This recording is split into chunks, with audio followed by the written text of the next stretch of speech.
19th, and this is the Arlington County Board of Equalization hearing. The first hearing, or the first case on the agenda is RPC for the Economic Unit 1403502G, 671 North Glebe Road.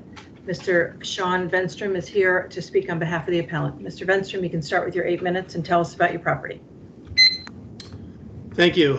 Since I'm new to presenting to Arlington County, just a quick, brief background. I'm a partner at a boutique property tax consulting firm. Our primary specialty is regional shopping malls throughout the United States.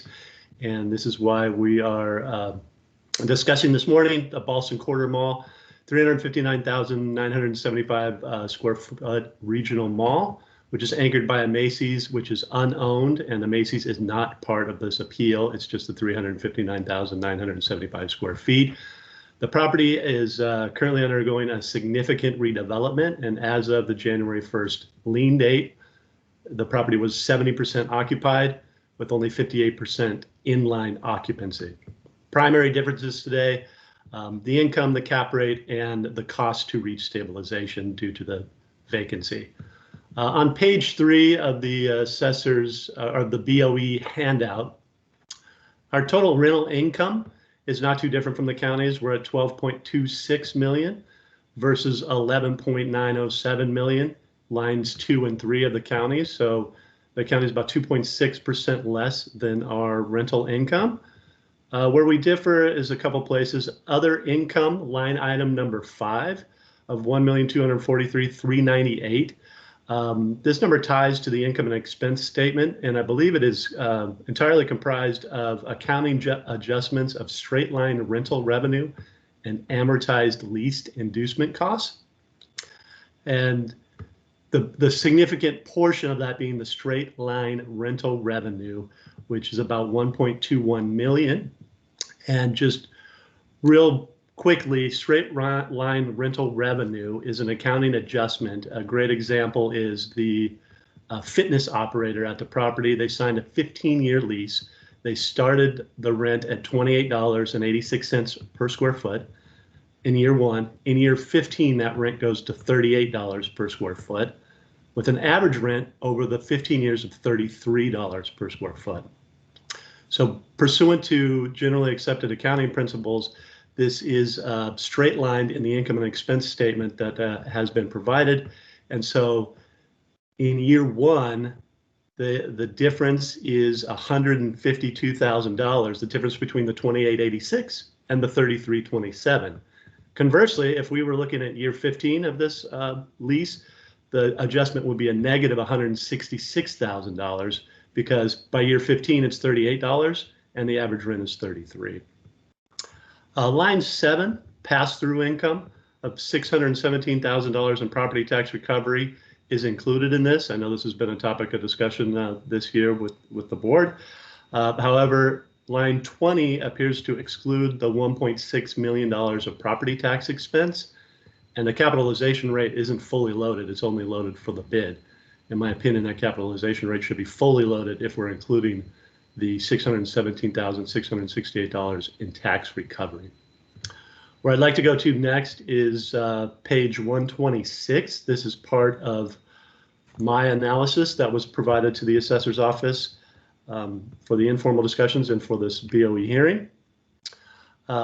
This demonstrates our market rents. So for the co-anchor category, the Regal Cinema, we agreed with the assessor's original analysis of $20.50. However, the assessor adjusted it to $22.50 based on the rent roll. This is an older lease. It's been trending up. In speaking with the leasing team at the property, $20.50 as of January 1st, 2020, they would be lucky to get that, is what he stated. Every other category for market rent that we concluded at were based on the recently signed and recently executed leases at the subject property. These leases are actually executed in 2017 and 2018. In my opinion, a much stronger marketplace in the regional shopping mall market. We've all seen the articles, the issues in retail, the bankruptcies, etc. These leases were executed in 2017 and 2018, and these tenants moved in 2018 throughout 2019 into the renovated center. So an example of how we concluded at market rent is the major category. If you scroll down to page 127, you can see the fitness operators signed, rounded at $29 a foot. A large restaurant or tenant signed at 28. Our conclusion of market rent there was 28.85, and that goes on through each category of retailer that we concluded at market rent based on the recently signed leases at the property. Again, Phil, those should have been discounted. This is a conservative approach. January 1st, 2020 is a lot different than leases signed in 2017 and 2018. Page 128, we agreed with the 10% stabilized vacancy and collection loss. I think it's going to be very difficult to get to 90% occupancy. Again, I feel that's a conservative number.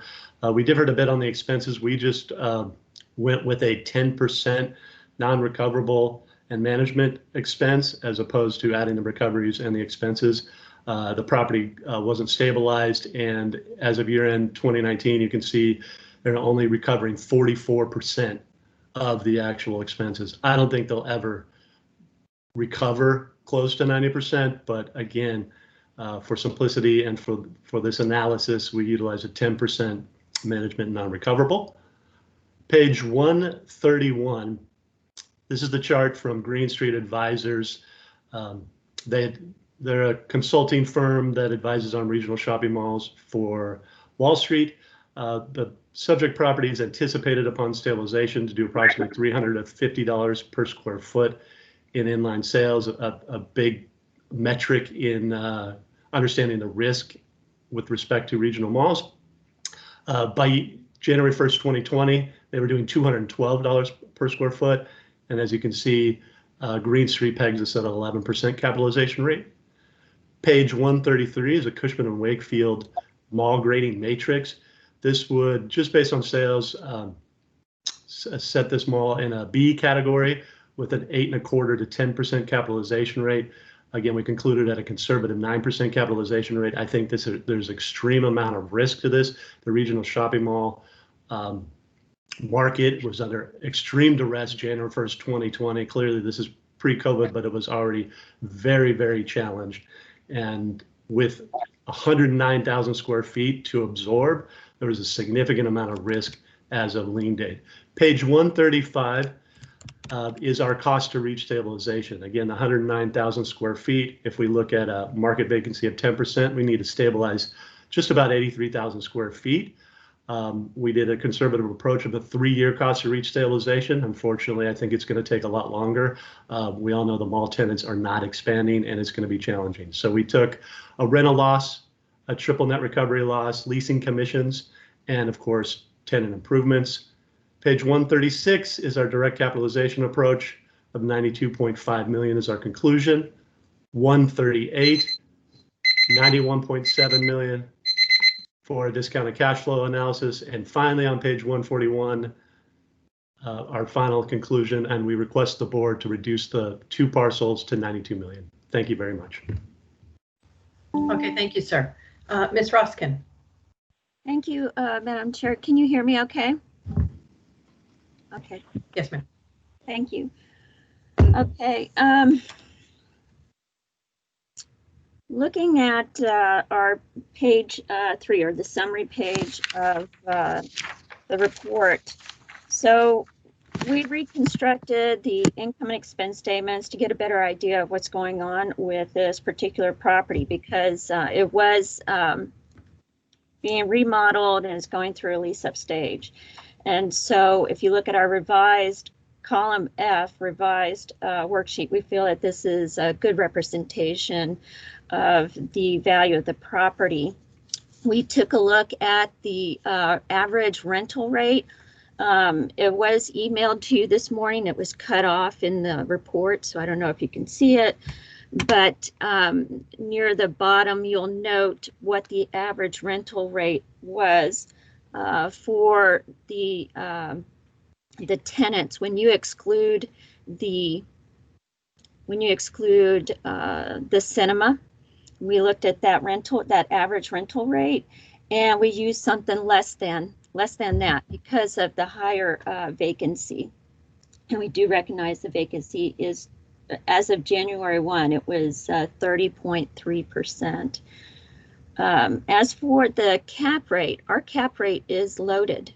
We referred to the PwC mall cap rates, and they were reporting a 6.84%. And when you add on our tax rate of 1.151, we came up with 7.99 for a cap rate. And then, yes, Boston Quarter participates in it's in the Boston bid tax rate. And so that is an additional 0.045 added to that cap rate. So we feel that our cap rate is very representative of the subject, especially with the type of mall, the tenants that this particular mall is going after.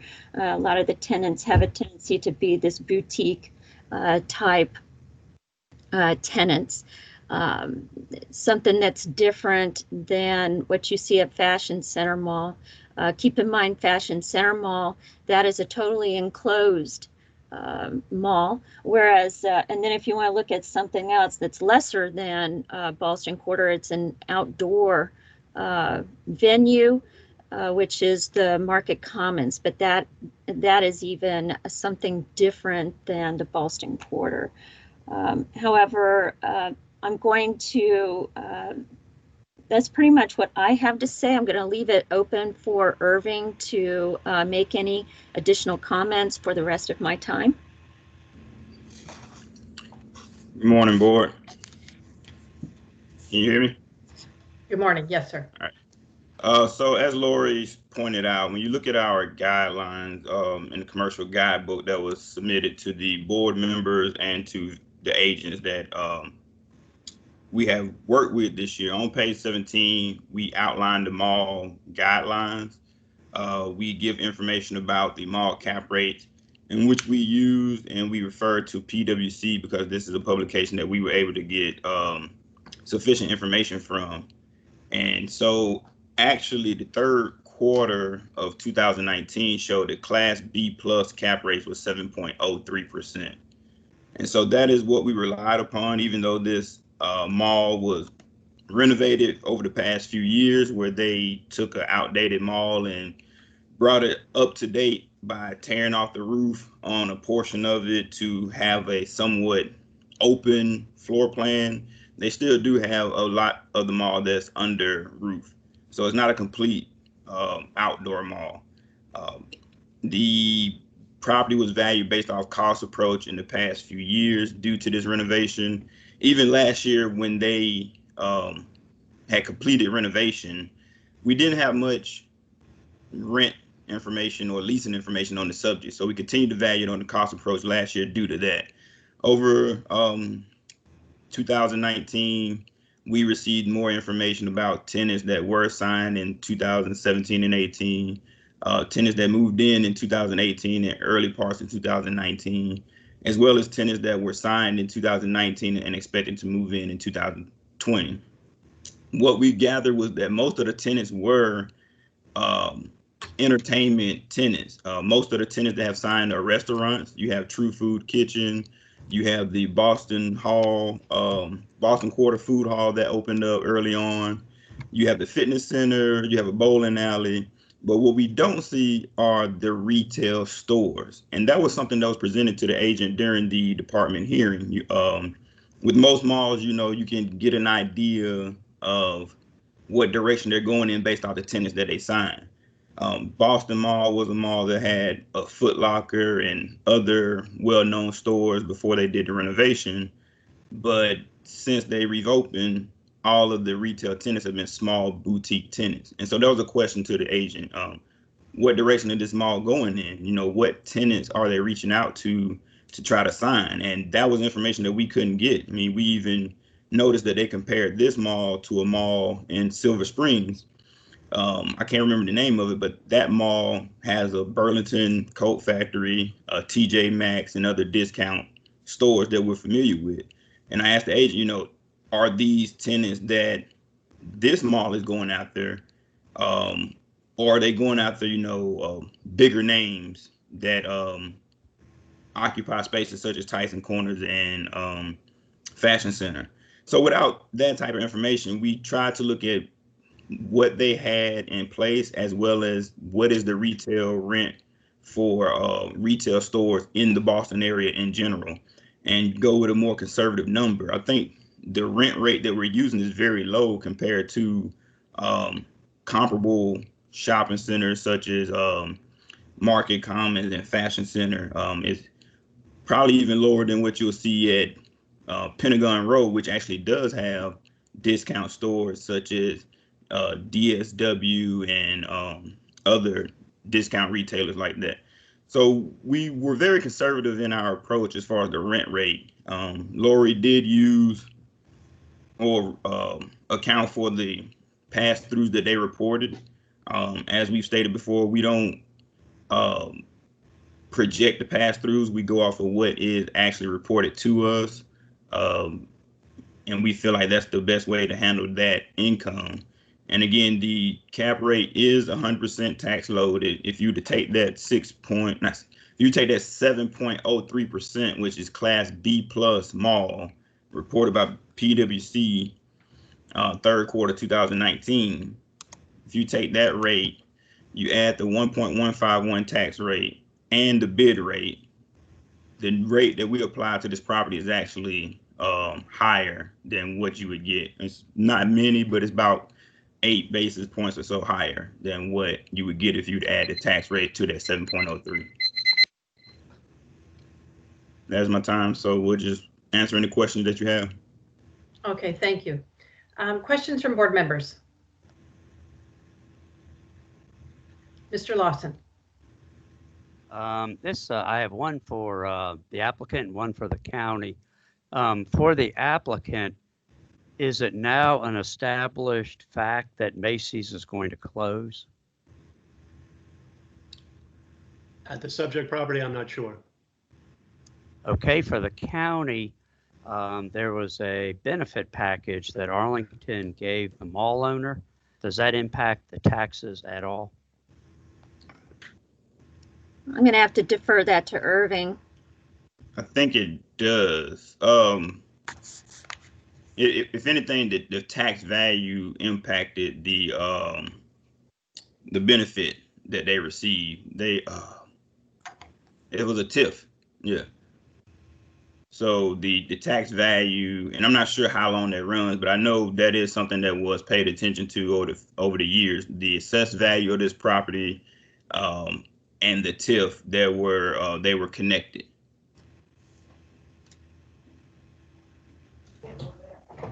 Okay, Mr. Hoffman. Yeah, for the county, you said 2018 you used the cost approach, and I think I remember it was pretty close to being finished as far as construction goes. What was the cost at that point? Let me double check, because we used the cost for 2018 and 2019. Give me just a moment and I can find it. Okay. For 2019? For 2019, the cost of improvements were $61,809,601. That was the improvement value. Okay, and that was at 100% completion. Let me read through minus this. 10 improvements. Let me read through this. Let's see. Well, reconstruction. Yes, 100%. Okay. All right, and then I guess just a minor question. You had 8.3 as the final cap rate that the county used. Is that 8.25 rounded up from the guidelines, or is it 8? I'm trying to do the math and follow along. Make sure that I use the right cap rate here. Well, on our worksheet, it's showing 8.3. Okay. So that is as you said, that's the PWC number plus the tax rate plus the bid rate for Boston, and it comes out to 8.30. Well, if you want the exact number, it came out to 8.226. We used 8.3. Okay.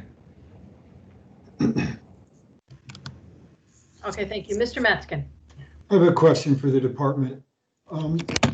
As of January 1st, there was significant space still to be leased up. Why? And we certainly see that in office buildings that are in transition and temporarily take some cost for lease up below the line. Here you haven't. Could you explain why? First of all, we're not using below the line adjustment, okay? And at the time, we were going on the best information that we had. We assumed that it was being leased up. But on the first, the appellant said that it was about 30% vacant, and they reflected a below the line cost to get it up to closer to 100%. So are you asking about the 2020 worksheet or the test or the column F? Probably either one. You didn't. Okay, well. So Ken, on that, one thing that we have done with the retail is that we've tended to use a more conservative rent rate. With office we're able to get more information about tenant improvements and free rent information such as that. But with retail, we don't have as detailed information. So how we treat that is we will discount the rent rate, essentially taking a deduction off the rent rate to account for any lease up costs. And that's been consistent with how we've treated general commercial properties. General retail properties, that's what you Yes. do, that's your normal standard. Okay. Correct. Okay, any other questions from board members? No? Okay, Ms. Roskin, if you take a minute to wrap up, please. Thank you. Okay, once again, when we got the newer information, we used that updated information and we followed along with that in column F. We lowered the rent, something less than what we found when we analyzed the rent roll. And we included all of the pass-throughs, the other revenue that was being reported line by line, as you note in column F. And we increased the expenses for this property. Keep in mind, our cap rate is loaded. And yes, I apologize, I used the wrong number earlier, but we looked at the PWC and the cap rate was 7.03. You add on the tax rate and the bid rate, and we ended up using 8.3% for capitalization rate. And we feel this is very representative of the subject property. I'm done. Thank you. Okay, Mr. Bailey, did you have anything to add? You still have time. No, ma'am. I mean, I think Lori pretty much nailed it on the head. I mean, we made considerable adjustments to the assessment, bringing the original 2020 assessment down from 155 million to 119 million for essentially what is a brand new property, based off all the work that was done to this mall. Again, we used the best information we had. It's hard to honestly see what direction this mall is going in as far as customer base they're trying to attract, or even tenant base that they're trying to attract based off of the current rent roll. But we relied upon the current rent roll in the surrounding areas for our rent rate. Okay, thank you. Mr. Venstrom, if you take a minute to wrap up, please. Sure, thank you. So I felt I addressed where this mall was going. This is January 1st, 2020. This is regional shopping malls. You guys have read all the articles. They're trying to get any tenants they can at this point, guys. January 1st, 2020, granted it's pre-COVID, but it is a very, very challenging environment in regional shopping malls. You guys have seen all of the bankruptcies that have occurred. The majority of retail bankruptcies are impacting regional shopping mall tenants, from Forever 21 to the smaller inline tenants, the Payless shoe stores, to the anchor department stores, to now, the Sears of the world, the JCPenney's, the Macy's. It's a very, very difficult environment. And that's why with 109,000 square foot of leasing left to do, significant amount of risk. So unfortunately, there is no great answer. They're trying to attract any tenants they can. And I felt that I communicated that. With respect to the core pads, I just pulled up the PwC report, the PwC mall report for B+ classifications. Their sales per square foot are from 400 to 524. So this mall has never been a B+. It won't be a B+. Just to remind you, it performed at $212 per square foot at year-end 2019. So a B+ classification for this mall. While it is a redevelopment, while it does look great, because they poured the significant revenue into it, unfortunately, it's never going to be a B+ mall. This was underwritten at a much different period of time. 2015 was when the board approved this project, much different time in retail, and it's been extremely challenging. So with that, the significant risk associated with this property, the cap rate needs to be adjusted, and again, cost to reach stabilization, I do not feel was accounted for in their rental rates. Thank you. All right, thank you. Okay, it's just among the board members. What's everybody think? Mr. Matzkin. I'll start. I had 3 points that I wrote down over and over again, or 4. First, columns F and G, the NOIs are almost identical. They agree completely. So the point 1 is the cap rate, which of course the appellant just left off with. It occurs to me that on 1120, this is still a fairly new mall, and it was ginning up, and it's mostly restaurants, and I don't know that their economics are the same or completely different from traditional, more retail, goods sold kinds of establishments. So it could be his case that B+, which I thought of the lowest of the 3 we were offered, was very generous, may be too conservative, and this year, unfortunately, because of COVID, isn't going to give us any more information because everybody is hurting, in-place retailers. So I don't know where to go from there, and therefore, since we can't have anything definitive, I side strongly with the department. The other issue of below the line, the department, I think, has addressed that that's how they do retail establishments. They avoid below the line and they adjust the rent. Now, how they adjust it by percentage, we don't know.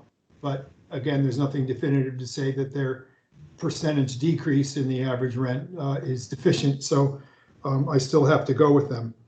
And those are my 3.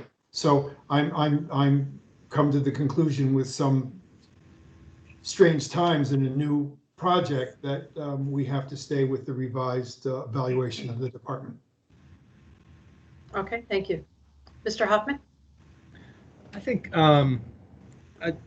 the county's column F is good. I think it's missing one thing, which is more of the stabilization costs. And I don't think the full amount that the appellant presented was the 17 million cost of stabilization. I look at that as, I think that was the amount to get to 95, but the county's given a 10% vacancy allowance. So, I mean, the way I saw it was half of that would get you to 90%, and then you've got the 10% vacancy allowance in there. And when I did that, I came up with about 110 million.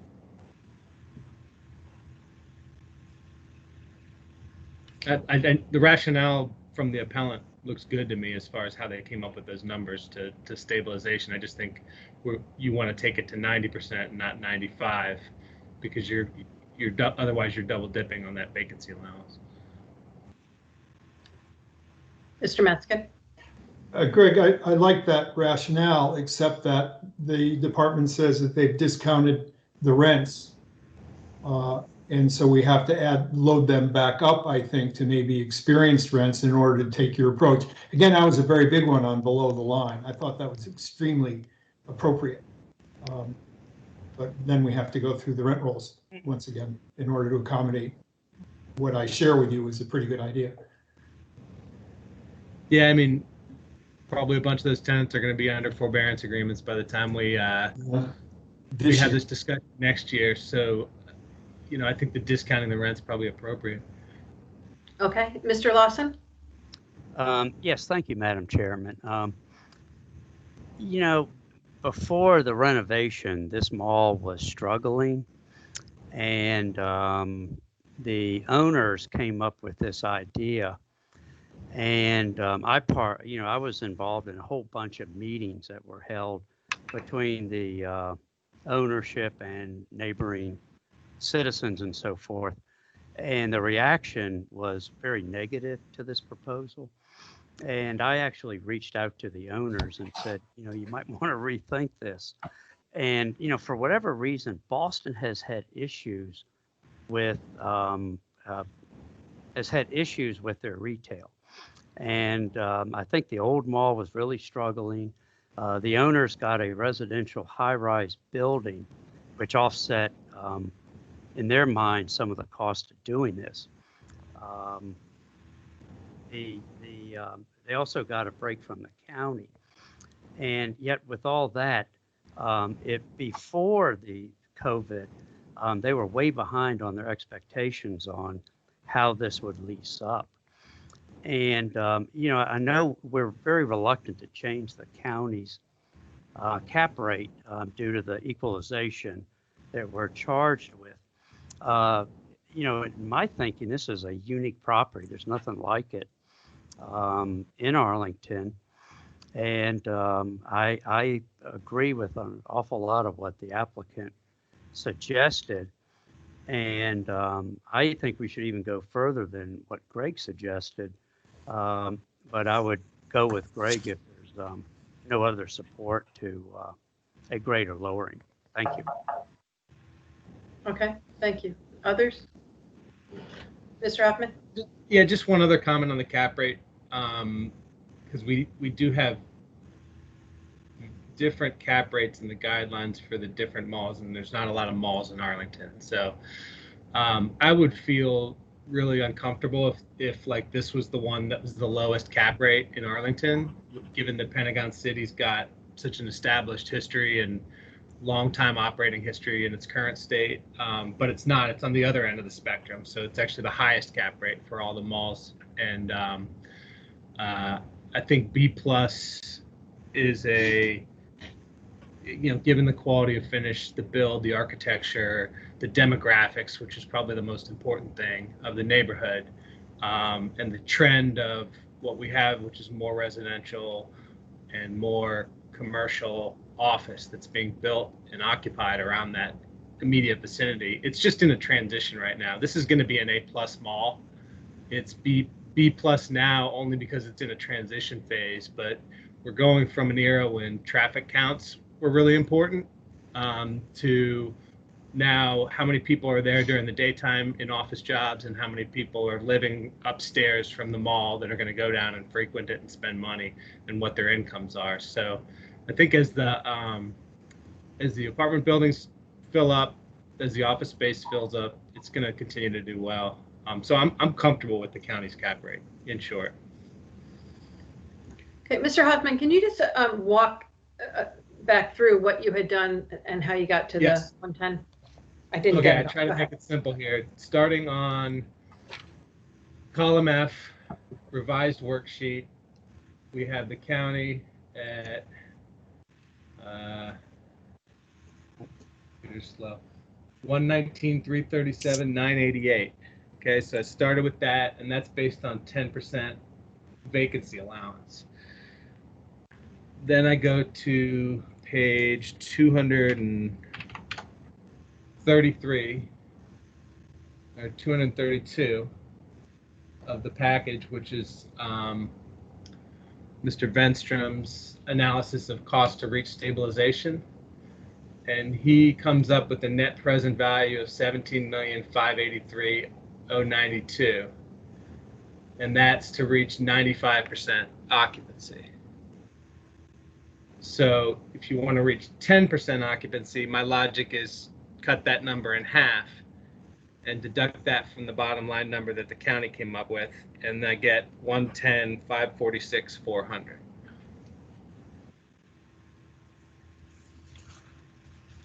Okay. Others, comments? To Greg, Mr. Yates? while the county took into consideration, and this is to some of Ken's comments, the discounting for the lease up and concessions and things in their calculation of the rent, do you think it was deep enough? I mean, given the volume of empty space here and small space, I think it. I honestly am leaning more toward what the appellant is looking at. I mean, closer to that than just half of that. I don't think the rent rates are really what they. I don't think the county dipped deep enough for it. Okay. What do you Others? think? Or Mr. Well, Hoffman? Mark, I'm just trying to work towards something that can gather a consensus. Yeah. That's, I think that it's a little tricky when we don't have a couple years of stabilized history, even if it's not stabilized, if it's going to be a couple years of NOI with continued vacancy. But this mall's really only been open a year and a half, so it's hard to say. Okay, Mr. Metzgen?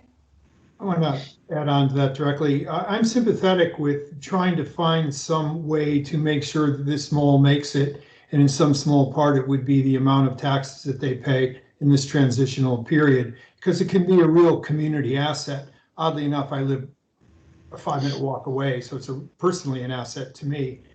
But and having said that, I don't know how deeply you discount the rent in order to get it down to, as an example, 110 million. I'm feeling uncomfortable that we don't have anything definitive, and the key during this keyword transition phase. The thing is new, it's a modern style. Personally, I don't want to go shopping out in the rain. I'd rather be inside, but apparently I'm once again out of the mainstream. People like this kind of setup, and it's not an accident. That's why the developer picked it, and with some input from the county to have public spaces, gathering spaces, which should help in the long term. So as much as I'd like to agree to just lower it somewhat reasonably, I can't find anything definitive to do it. And unfortunately, this year is so screwy that next year we might be in the exact same situation. And that's just not our fault. So I'm staying with the department's calculation. Okay, Mr. Lawson? Thank you again, Madam Chairman. Ken, that's because you and I are older, and we like the enclosed mall. The target market when they redid this was young people, and the thing that makes me believe more relief should be in the cards is the fact that before COVID, this was way below their expectation of fill up. And again, I kind of go back to the reason why I shared my concern with the ownership was there's so much retail in Boston, and you just can't, there isn't enough retail on earth to fill these places up. So you got the mall, and you got office buildings, you've got, everybody, the county board wants ground floor retail everywhere. And, on the west side of Glebe Road, it just doesn't seem to ever work. And so I feel like there was so much competition out there that they just aren't able to fill it, and they aren't able to command the rents that otherwise they might command. That's, for what it's worth, that's my thinking. Okay, thank you. Mr. Penaranda?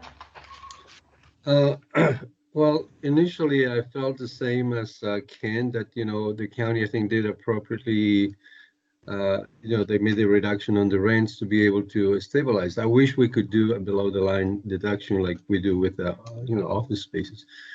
But I don't normally tend to be in favor of making any changes to cap rates, but this is, I think, a particular mall. It's not something that we can say, there are 2 or 3 similar or equal in the county or close by. But, looking at the cap rate that is being used for just Macy's, which is higher, I wouldn't be opposed to making a change to the cap rate to what the appellant is requesting at 9%. And I think that brings us pretty much close to what Greg is suggesting without having to make the changes to below the line deductions. It comes to 110,056,000. I think for this year, based on the vacancy that the mall has and the situation that, which is, I think, particular, I wouldn't be opposed to doing that. This is just a suggestion to be able to reach some consensus. Okay, Mr. Matzkin? Jose, you mentioned Macy's, which is of course a separate property. Is their cap rate 9 at 9? It's 9.5. Okay, good. Well, I love it. Okay, thank you. Other? I mean, you're getting to about the same number, so I just want Yeah, to. Jose, I think that's a good rationale. Okay, And it's a whole lot cleaner and more Yeah. and easily adjustable. agreed. Okay, Mr. Penaranda? I'll go ahead and move that we make a reduction on this property to 110,056,100 based on increasing the cap rate to 9%. Second. Okay, motion and a second by Mr. Matzkin. All in favor? Aye. Aye. Opposed? No, so it is unanimous. The assessment's reduced to 110,066,100. Madam Chair, may I ask what NOI was used? Yeah, I'm using the revised NOI from column From column F. Okay, thank you. You're welcome. Okay, thank you. Thank you, Thank you. Mr. Vince. All righty. Moving to the second case on the agenda, RPC, it's an economic unit as well. 380502G is in George, 2901 South Glebe Road. And we have Miss Rebecca Miller here to speak on behalf of the appellant. So Miss Miller, you can start with your 8 minutes and tell us about the property. Turn your microphone on. I can't hear you. Still can't hear you.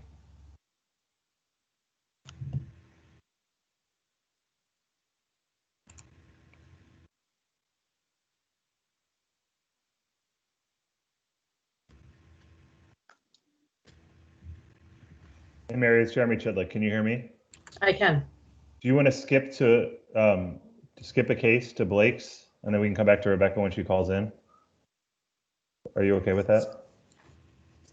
Or any of the next Miller, 5 is that cases? okay? That works. I'm here. Okay. Y'all Okay. can hear. All right, then we will move on to the third case on the agenda, which is RPC 35001375 1300 Richmond Highway. And Mr. Warren, I heard you. I didn't see you. Can you see me now? I just started it. Okay, I can't. Oh, here you come. Yep, I got you. Okay, there you go. So you can start with your 8 minutes, sir. Okay, so this is the Hilton Embassy Crystal City. And if you turn to page 35 of 63, you'll get to our summary of facts. It's located on 1300 Richmond Highway. It's in close proximity to a number of the other hotels that I've presented here in recent weeks, the Crystal Gateway and the Marriott Crystal City. It sits on one RPC. It's currently, the original assessment for 2020 was $60,681,600, or $227,000 a room. That was subsequently revised by the county and recommended to the board at a value of $58,496,000, which is $219,000 a room. And our initial requested value was $42,407,000. Now, as in prior cases that we presented, and as you'll see on the county's I&E summary page and our column G, we were deducting an imputed franchise fee and have conceded that point. So by taking that out, and capping and not including that imputed franchise fee expense would get you to a requested target value now of $55,448,000. That's what we're requesting from the board today. So this is a property that was originally built in 1985. It's 267 total rooms, full service. Again, it's within close walking distance, about an 8-minute walk, 0.4, a little less than a half mile away from the Crystal City Metro Station. And this is a pretty straightforward case. If we turn back to page 3 and the hotel I&E summary page, what this case really comes down to is operating expenses. So we're okay with the county's initial and revised total revenue estimates for the property, which are in line with what was reported in 2019. Now, the actual operating expenses have been increasing each of the last 3 years. Dating back to 2016, you'll see that total operating expenses was 66.5, dropped down slightly to 66 in 2017, up to 67 in 2018, and most recently 69.29% in 2019. The county's revised column F did take into consideration that increase in expenses and bump their estimated expense rate from 67 to 68. So again, we're pretty close on this one, 1%, but that 1% can make a pretty big difference. The county's guidelines for full service hotels indicate an expense ratio to be used at 69.7%. So what was actually reported in 2019 is right in line with the county's own guidelines.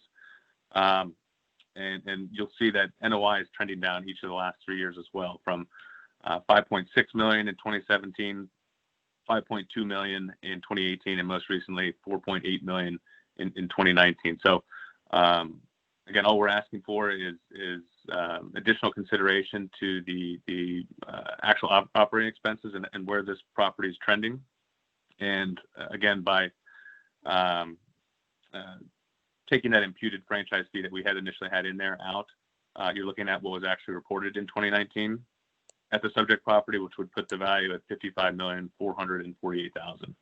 And that's what we're requesting from the board today. Thank you. Okay, thank you, sir. Mr. Chikas. Good morning, board members. Good morning, Blake. Again, as the board is familiar, we're primarily going to be looking at our summary page, the hotel motel summary sheet on page 3.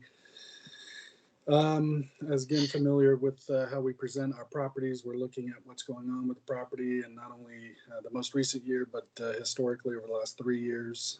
You can note room revenue is down just about 0.1%, 1/10 of 1%. But very much, actually just a little bit low over its 3-year average of about $60,700,000. Food and beverage is up almost 11%, 10.6% in 2019. Again, fairly on par with its 3-year average of $965,000 or thereabouts.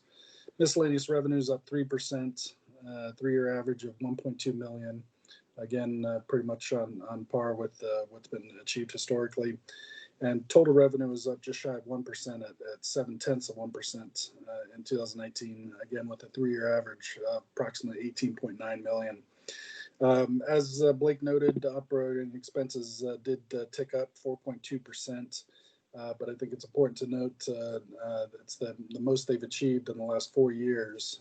So when you take a look at the 3-year average, it's actually a bit lower at about $12.7 million or 67.4% of total revenue.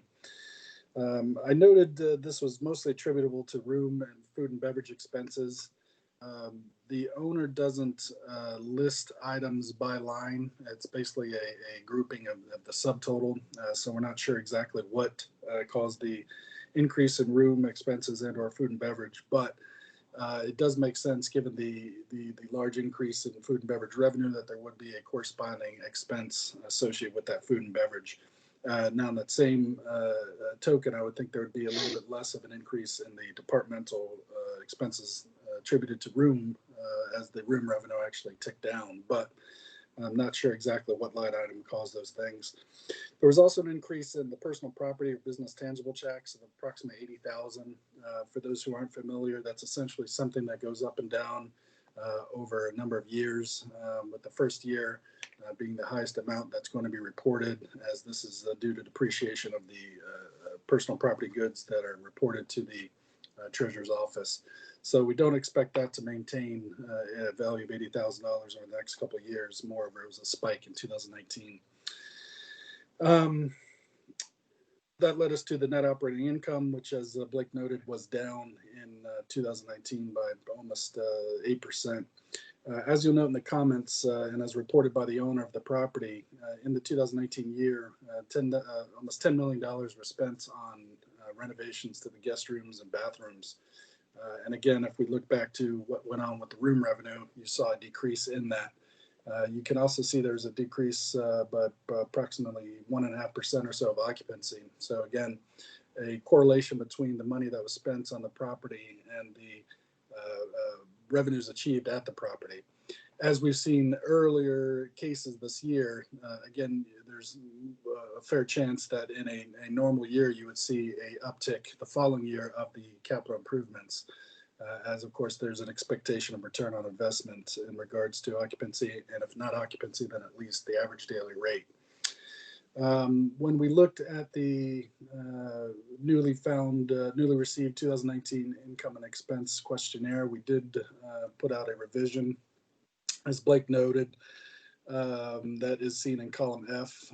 Very modest projections across the board.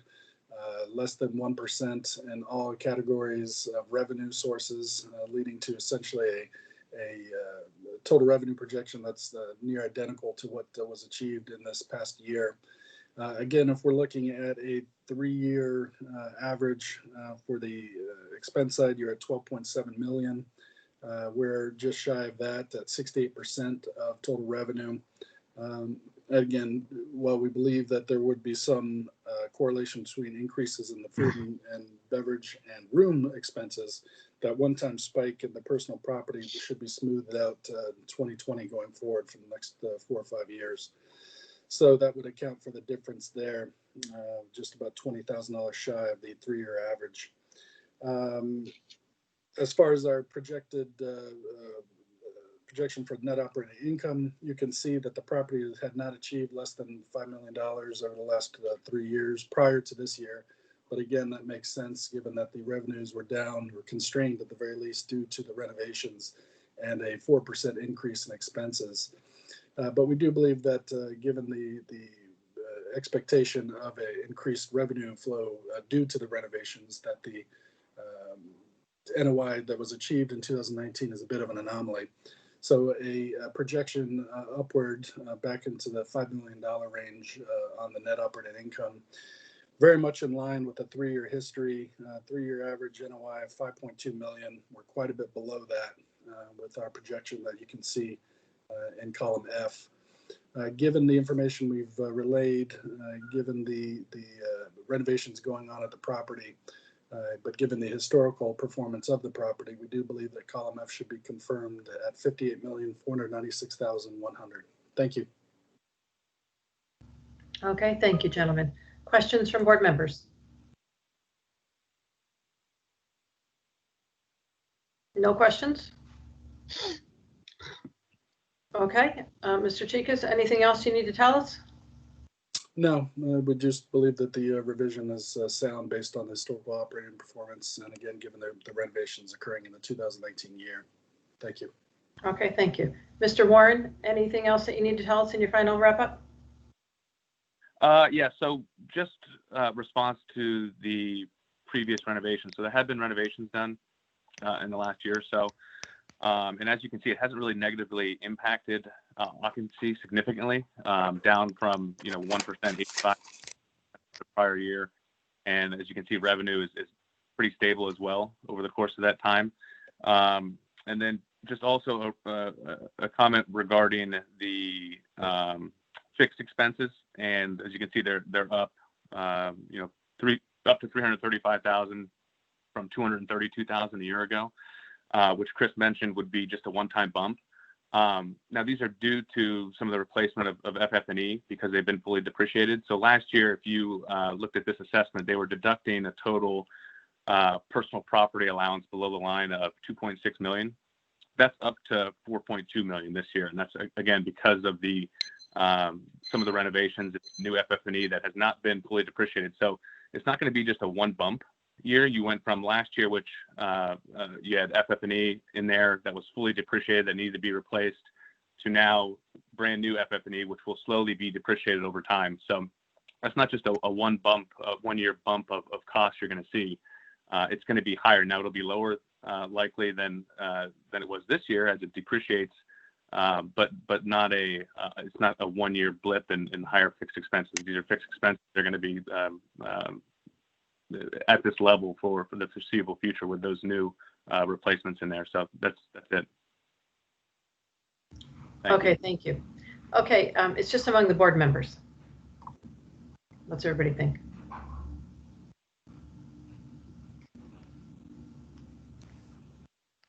Mr. Matzkin. 2 points. The departments, I think the telling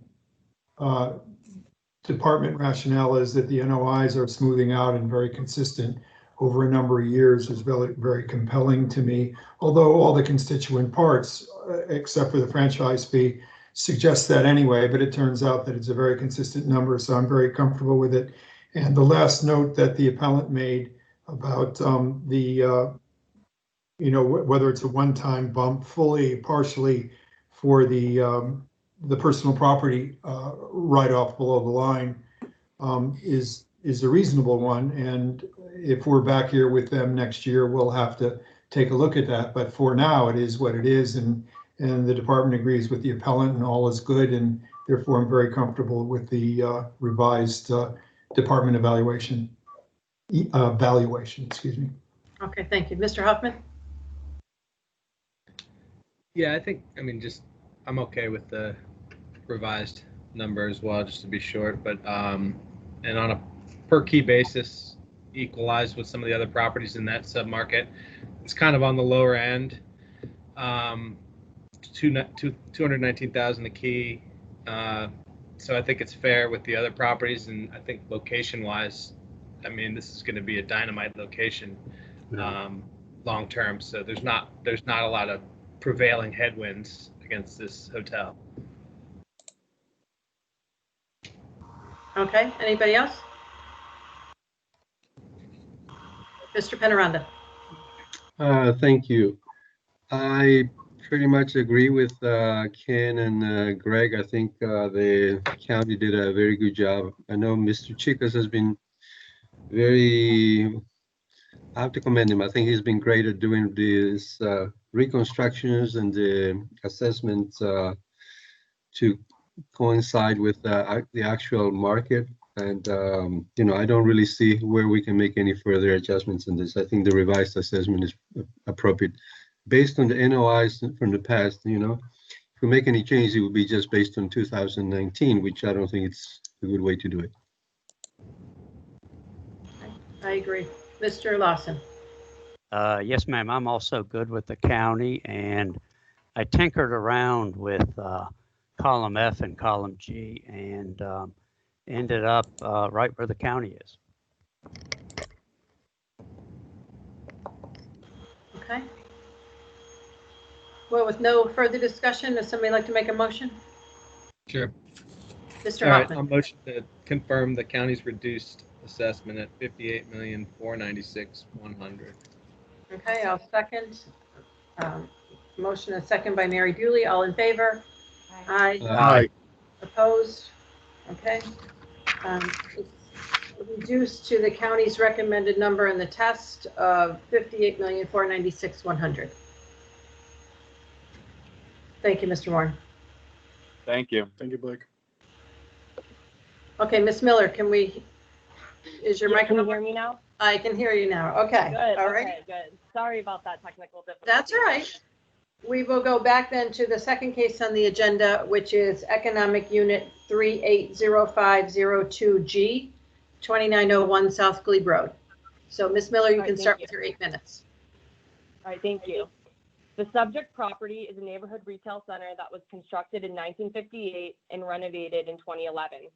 The expense ratio in the tax year 2020 valuation of the subject goes against Arlington guidelines and is the reason why we are here today. The assessment office has utilized an expense ratio of 12% for the shopping center, which has a category code of neighborhood center 214. The appropriate expense rate based on this category is 20%. The tax year 2019 valuation utilized the correct expense ratio for the 214 category, which was 17% in tax year 2019. So it is unclear why this has changed for tax year 2020. Please refer to my page 4 for detail on the expense guidelines for tax year 2019 and tax year 2020. It is important to note that the subject operated at an expense ratio of 16.4% for a total expense amount of approximately $416,000 in calendar year 2019, which can be seen in detail in the assessor's memo or on the reported I&E survey. Because of the facts of the guidelines, as well as actual expenses, we request a value adjustment to $27,651,800, which is only changing the expense ratio to 20% based on actual guidelines rather than the current use of 12%. The county representative told me during a phone discussion that Arlington guidelines are only intended for properties that do not submit income and expense surveys. And for that reason, changing the expense ratio to 20% isn't justified just based on guidelines. As a question to the board, does that make sense?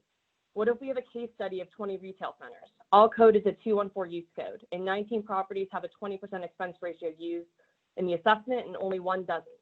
Does that sound like a fair and equitable assessment? That is all I have. Thank you.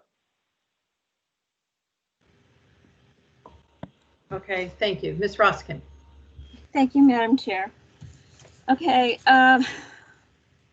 with this particular property, in the years past, they did not submit income and expense statements, and yes, we would have followed those guidelines for this particular property. However, we do have, when we valued this property for 2020, we did have a 2018 to look upon. And so when you look at the original assessment, we feel that when you refer down to the NOI of line D21 and you compare it to the 2019, which we did not have at the time, but if you compare it to the 2019 NOI, they're very close, very close. We are still believe that our original assessment for the 2020 assessment is supported, and using the expense, although the expenses are at 12%, when you take a look at the last 2 years, that 12% is supported. With the new information, one of the things that I did ask for during the departmental hearing, I requested some detailed information on some of the expenses that they were reporting, because if you notice for the admin expense and the services, they were substantially higher this for 2019 than they were in the last 2 years.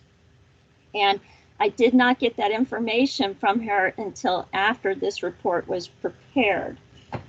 However, in light of that, we still believe that our original assessment, when you look at the NOI, it is very close to what's being reported for the 2019. Other than that, that's all I have to add for the moment. Okay, thank you. Questions from board members? Mr. Lawson. Yes, thank you. This is for the county. Where'd you get the 12%? It would seem like you would go with either the 16% from 2019 or 20%. Keep in mind, when we valued this property for January 1, we did not have the 2019. So we had the 2018. So if you look at 2018's expenses, we are actually reporting, we're actually using a higher number for expenses than what was reported for 2018. And last year, when they appeared before the board, I requested historical I&E information, and they did not give it to us, except for the 2018. And I had to ask again this year, and they finally gave me the 2017 income and expense information for this appeal in 2020. So I look back at the 2017 and 18, and I go, okay, you know what? We're still in line. But you abandoned the guideline and went with 17 and 18. I wouldn't call it abandoned, okay? We had the 2018. We looked at that, and if you look at the expenses without revealing that number over the internet here, you look at the 2018 expenses that they're reporting and then compare it to the expenses that we used, we're using a higher number. Okay, thank you. Mr. Maskin. A question for the department. You mentioned that after you've done your work, you then got, this is what I flagged myself, you got the rationale on why under expenses, maintenance and repairs and admin expenses spiked so significantly in 2019 over the history, but you didn't tell us what the appellant's rationale was for that. Could you tell us? Sure. So according to the email, they still did not break out the admin costs for line E22 and the 2019 income and expense statement. It still was not broken out, and I asked for a breakdown of that. For expense E13, they seem to have lumped a bunch of stuff together. Like, I'm sorry, it's hard to read. Parking lot sweeping, pressure washing, they put it under one line instead of breaking it out amongst other, other expenses that they were reporting for 2018 and 19 to make a good comparison. What about the admin expenses? That spiked significantly. Did they explain that? That's what I was referring to. Oh, you're putting streets, parking lot sweeping under admin expenses? I didn't, they did. They did. Yes, yes. And so, and the other thing that I noted in their 2019 I&E that was submitted, they submitted a financial statement. That financial statement was not for 2019, it was for 2018. So Okay, is your conclusion that you're not so sure that all the total operating expenses, the constituents are all precise and accountable? Right, I still don't know for certain. I'm not 100% certain what the reason for the big increases. Okay, thank you. Can I respond to that? Yes, thank you. Yes, so the administrative costs, and I wasn't aware that she, didn't like my answer, but it's the cost associated with operating and managing the property that's being reported at the property level. So it's summed up into one line item on the I&E, where the owner submitted the I&E survey under penalty of perjury, so we are not lying about any of the expenses. That would be illegal and against better judgment. And so, I had emailed her last week with the information after I read the memo she had provided. I thought I'd gone over this on the phone call we had a couple months ago, and up until I saw the memo, I didn't realize she had some questions. But as soon as I read, that she had questions, I had submitted and provided her all the information. As far as last year's appeal, when she mentioned we didn't provide income statements, we always provide 2 years of income statements, sometimes 3 years, in all of our appeal packets. That's pretty standard. And in this year, I provided 3 years of income, and I think I even provided her a calendar year 2016 income, if my memory serves me correctly, so 4 years. And so that's, all I really have to say to that. Okay, thank you. Any final questions from board members? Okay, Ms. Roskin, if you take a minute to wrap up, please. Thank you. So once again, when we valued this property January 1, 2020, we did have the 2018 to refer to. And so we feel that our bottom line, the NOI is very close. It's, if you want to compare it to 2019, it's only within a couple $1,000. If you compare it to 2018, it's within a couple $1,000s. So when you're comparing the NOIs, we feel that this property is properly assessed at $30,416,900. Thank you. Okay, thank you. Ms. Miller, if you take a minute to wrap up, please. Yeah, sure. As previously stated, the property operated at an expense ratio of 16.4% in calendar year 2019. If nothing else, changing the expense ratio in the model to 16% would result in a value of $29,034,400. But as stated, the guidelines state the expense ratio should be 20%, and we believe strongly that that rate should be used based on equalization. Thank you, and let me know if you have any further questions. Okay, thank you. It's just among the board members now. I mean, I'll go ahead and start on this, and I think the county is spot on here. I mean, regardless of the increase in the expenses, the NOI are all totally in line with the information. I think the appellant's numbers are a little bit low in column F. So I don't have a problem with the assessment. Mr. Hoffman. I agree with you, Mary, and I just want to point out when I hear that expense line items like power washing and sweeping of the parking lot ticked up year over year, and I also know that there's a big construction project going on across the street. I view that as temporary, and so I think time will tell if that remains the normal over the next couple of years. Then we can look at it. But I think the county's doing a pretty good job of pulling the property apart. Any other comments?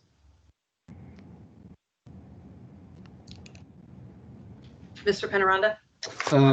Well, I agree with both comments. I think, just looking at the performance from previous years, the NOIs are just totally in level. Making a change based on expenses just for 1 year, I don't think, like the previous case, I don't think that would be the way to do it. I'm okay with the county. All right. Any other? All right, then I will move to confirm the county. I'll second. Okay, motion and a second by Mr. Yates. All in favor? Aye. Aye. Opposed? Okay, it's unanimous. It's the county's confirmed at $30,416,900. Thank you, Ms. Miller. Thank you, guys. Okay, before we move on to the 3 final cases, it's about 10:12 right now. We'll take a 5-minute break and come back and wrap up with Mr. Chip.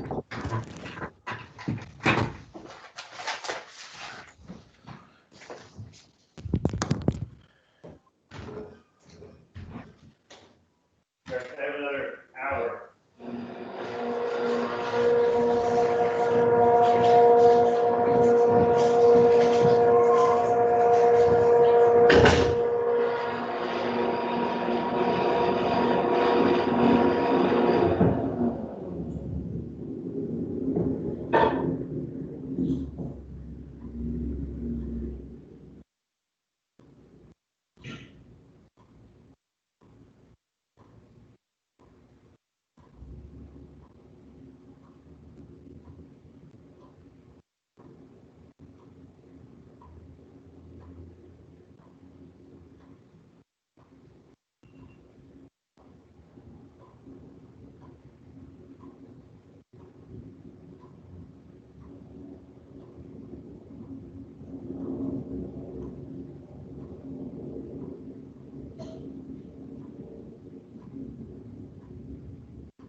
Okay, do we have everybody back?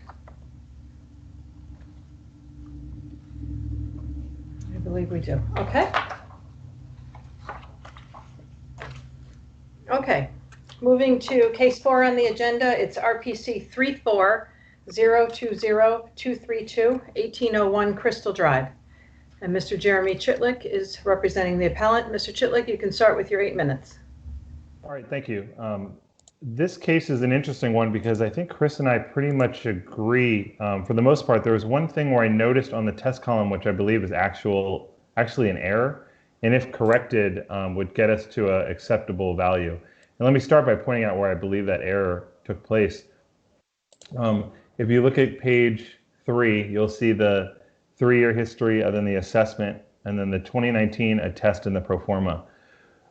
Typically on the test, and I say typically because I went back and pulled all the memos that we've received so far this year, when the county is actually testing it, they're stabilizing the vacancy. So they're using the market vacancy that they apply to every property. So for example, in this property, you'll notice in column D, they use a 6% vacancy. They learned that the vacancy historically had been lower than that, but they've applied 6% to all properties of this vintage and style. But on the test, they use 3.9%.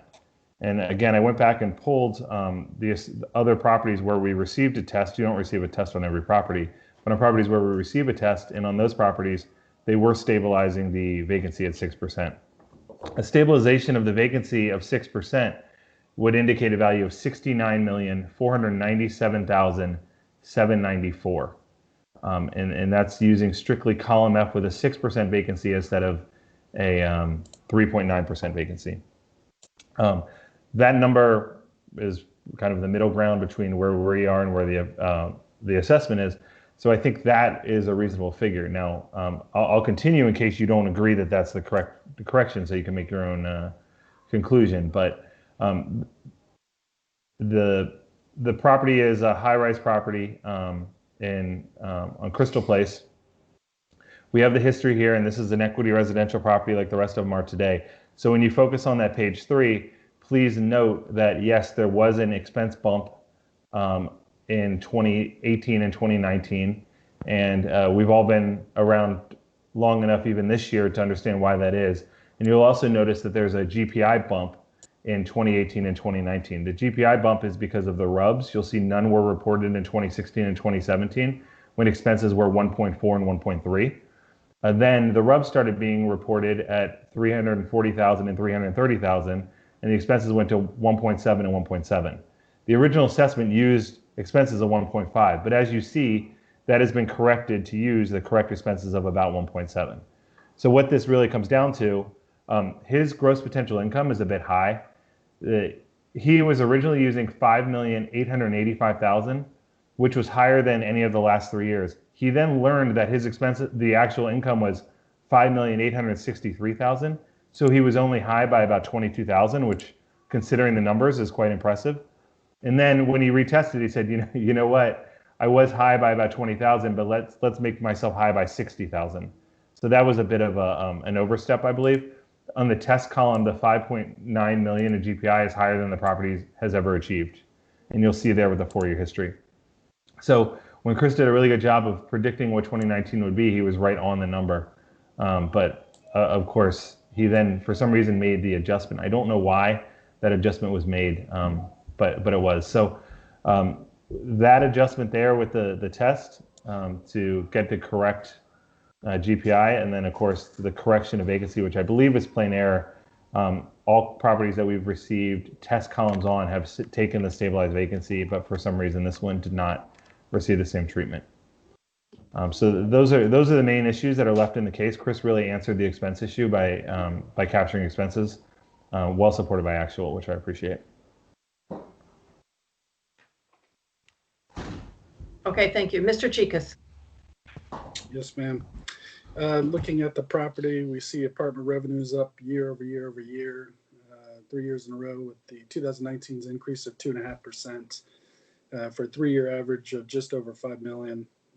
The gross potential income revenues up 3 years in a row, again 17, up 18, up 19. with 19's increase of 1.7% for a 3-year average of approximately 5.6 million. True vacancy is at the 3.4% 3-year average. When you include concessions, you get a 3-year average of 3.9%. Looking at the effective gross, which is also up 3 years in a row, 2019's increase was 1.5%. Gave a 3-year average of approximately 5.4 million. We did note, as Mr. Chitlick pointed out, the operating expenses essentially smoothed out from 18 to 19 with an increase of just about 0.7%. Gave us a 3-year average of 1.6 million or 29.4% of effective gross. Consequently, net operating income is also up 3 years in a row, 17, 18, 19. 2019's increase is at 1.8%, given a 3-year average of approximately 3.8 million. When we look at column D, this is on page 3 of our 3-year summary, we can see there's some under projections, over projections made prior to receiving the 2019 INE. We did over project gross potential income by about 22,000 or 0.4%, but we under projected effective gross by about 120,000 or 2%. We did under project operating expenses by about 224,000. And we over projected NOI consequently by about 100,000 or 2.7%. To address what's going on with column F, as the board is very familiar by now, what we do if we're not offering a revision is we can test that new information to see where we are with the new information. The rents that were projected are actually pulled directly from the rent roll provided by the owner. So what we did was looked in our test column to see where they were headed. And you can see that it's actually a very modest projection of 0.9% increase, well under the 1.4% increase in 2017, the 2.2% increase in 18, and the 2.5% increase in 2019. That led to an overall projection of just under 1% on the gross potential. The reason we use the stabilized 3-year average of 3.9% is, as the board is familiar, the Virginia Code empowers the board members to look at actual numbers. What's been achieved historically, what was achieved last year. Even if you were compared to 2019's number, you'll see that it's actually a higher amount of vacancy and concession than what was achieved in the 2019 year. We did look at the 3-year average and in fact projected a bit higher than what was achieved in the last 4 years at 30.75% of effective gross, but still very much in line with what's going on with the average at the property. That led to an increase of approximately 0.5% what was going on with the property last year. But falling back to column D, we do believe that, again, based on the increase, NOI increase of 3.4% in 2017, 4.2% in 2018, and 1.8% in 2019, it's a very reasonable projection of 2.6% increase for the 2020 year, given that all metrics at the property are essentially up. Revenue, the stabilization of the vacancy, the effective gross is up 3 years in a row, and net operating income is up 3 years in a row. So that's why that column is labeled test as opposed to revision. We do believe that the property should be confirmed at 73,317,400. Thank you. Okay, questions from board members? Mr. Lawson. Yes, for the county, and again, I think Chris has done a terrific job, but I do have a question or two for him on this one. On the test column, if you don't go with the 6% guideline, aren't you just winging it? Not at all, sir. When we're going over the metrics, if you noted, the property is heavily stabilized with true vacancy at 3.4% and vacancy and concession 3-year average of 3.9%. So 3.9% was gathered from the historical operating performance. I know what you did, and I understand what you did, and you quoted the code section, but you're not looking at the past. You're looking at the future. For this coming year, what will the vacancy be? And if you don't go with the guideline, it seems to me that you're just guessing, and you're throwing it out of equalization. If in other instances in the test you've gone with the 6%. But in the test, what do you usually do? Do you usually go with the 6% or go back and average for 3 years? If we're performing a revision, which essentially is derived from the test, and that's something we offer the appellant, we do normally use the guidelines. But for the purposes of this test, this was for the Board of Equalization hearing, and again, following the Virginia code, which empowers the board members to use the actuals, we used the 3-year average of what was going on at the property.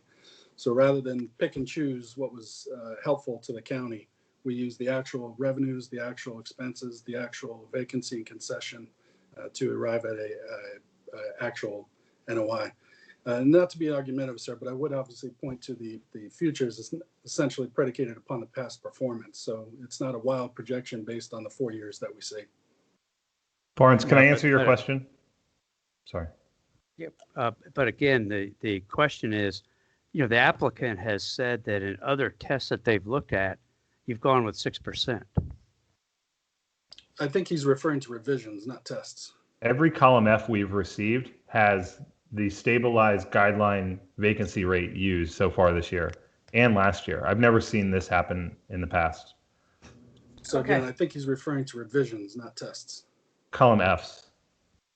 Barnes, if I may, for 1 minute, we've had cases this year where Chris has displayed the same test columns on his summary sheet. I mean, we had cases yesterday where he used the actual historical vacancy, and again, it's because of the Virginia Code 3295.1, which he has stated before each of his apartment cases.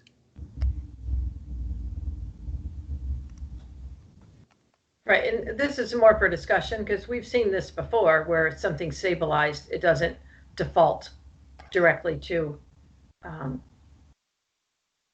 the guideline. So, okay, other questions? Excuse me. Sorry. Other questions from board members? No? Okay, Mr. Chikas, if you take a minute to wrap up, please. Absolutely. So looking at the property, again, it's doing well. 3 years in a row of increases on apartment revenue, 3 years in a row of increases on gross potential income, heavily stabilized at less than 4%, 3-year average of 3.9% for vacancy and concession. Effective gross up 3 years in a row, net operating income up 3 years in a row. We do believe that the projection made for 2.6% increase is reasonable, and that we believe that the county should be confirmed at $73,317,400. Thank you. Okay, thank you. Mr. Chitlick, if you take a minute to wrap up, please. Yes, the 3 years in a row, I think, is smoke and mirrors. We've talked about this on every one of these cases. We've been instructed to change the way we report. We did so in 18, we did so in 19, and they still are holding on to 17. I agree with what Mary said, that we'll see things stabilized and they'll use it, but historically vacancy has always been used to guidelines, just as cap rate has. We're using a base cap rate here on this property in 1988 as a 4.29 base cap rate. That's after you add the reserves and the tax rate. A 4.29 base cap rate is below an A-class cap rate in just about every jurisdiction in the area, an A-class brand new property. So I don't understand at all how he can make that claim just on this case. Every column F I have has a stabilized expense vacancy rate. But if he's saying no, column D is correct. He learned that the last 2 years of expenses were 1.7 million and 1.7 million. He's saying no, 1.5 is still the correct expense to use. And on top of that, as he stated, his column D over column E, he was a little bit high on the gross potential income. And then when he tested it, he increased it by another $60,000, which again, doesn't make any sense. If he's going to test it, he should test it with the information he has. He's relying on 3-year average for the expenses, but he's not using the most recent looking forward. He's using that on the GPI, but he's not using that on the operating expenses. And this one, I can't figure out why. I sent him an email this morning saying, I think you just made a calc error on the vacancy, and if we correct that, we're in the same place. But I have not seen a case done up like this so far this year or last year. And as you know, I'm in front of you quite often. Okay, thank you. It's just among the board members. I just will say, in the county's defense, what the appellant just said, I mean, on the original assessment, he did not have column E's numbers. So I think that, the expenses that he used in column D were certainly in line if you were really weighting B and C more. But that being said, I mean, I have seen where it's not the guideline over in the test column when it is stabilized. And the bottom line is I look at the NOI, and I mean, even if you throw out column A and you're looking at B and C, I mean, it is reasonable to assume that it is on that trend. Yes, the test, is a little bit lower, but I certainly don't believe that it's going in the direction where the appellant has it in column G. Mr. Yates. Yeah, I looked back at 4 prior cases. One of them used 6%. The others did not. So I don't go with, sorry, Jeremy, with what you're saying, but I do think the county, and I do think the building's value is along these lines. I don't disagree with the county. Right. No, and we've seen before where it's been stabilized and appellants have come in and said, why don't we get the guidelines? But you don't get the guidelines to make it end up with an NOI lower than what you're actually achieving. So, I mean, nothing speaks higher to me than what's being reported. Mr. Lawson. Thank you, Madam Chairman.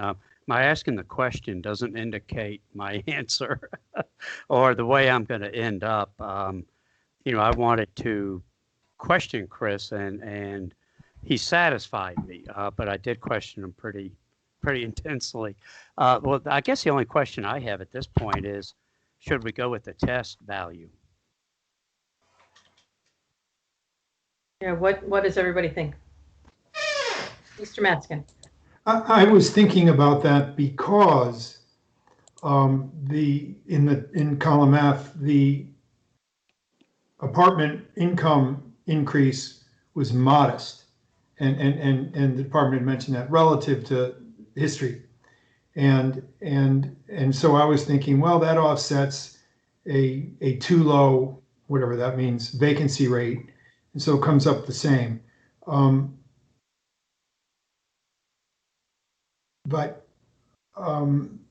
And so one offsets the other, the guidelines, but you've made the case, because I couldn't remember. I remember certainly on garden apartments, we really often use, even the original assessment, the original, column D, the guideline for vacancy rate, and sometimes it's much lower. And garden apartments, especially those that are very affordable, tend to be filled up a lot of the time, but they still get the benefit of the higher guideline vacancy rate. But I trust the two of you saying, no, we've looked in the past and it's not so strict, and stabilized is stabilized. But I kind of like the offset of the lower income and lower vacancy rate operating expenses to come up with the test column F number. Having said that, it doesn't, however, reflect the NOI, doesn't reflect the every 4 years data that we have increased. Correct. Whereas column D does. Okay, The bottom Mr. line. Hoffman. Yeah, Barnes, I would go with the test column. I think it's the best evaluation of the property. It's the most detailed look that the county's taken at it. So I wouldn't want to throw that out after they put in the work. Okay. Yeah, I would use the test column. Mr. Panorama. Normally when there's a revision or reconstruction, I like we go with that because you're looking at specific numbers. I mean, Mr. Chicas has done an average on the vacancy. If we were to do an average on the expenses, I come up with 29.5%, approximately, maybe a little lower than that. So even at that rate, the value would be 73,057,000. So I think the expense percentage that Mr. Chick is used in the reconstruction is a little bit more generous. So I'm okay with that, going with a revision. You are okay with the revised? Yes, I am. Okay. Test. Can I make a motion, Madam Chairman? Okay. I'll move that we reduce the assessed value to the test column in the amount of $71,762,300. Okay, do I have a second? I'll second. Okay, a motion and a second to reduce. All in favor? Aye. Aye. Aye. Opposed? Opposed? Okay, so 6-1 with no Mr. Matskin. It's reduced to the county's revised number of 71,762,300. Thank you. Okay, moving along. This is the longest we've been on the schedule. To the fifth case, RPC 35011-009 at 590 15th Street South. Mr. Chitlick.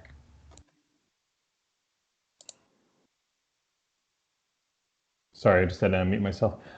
Because we're running long, I know we're not late, but we're running long.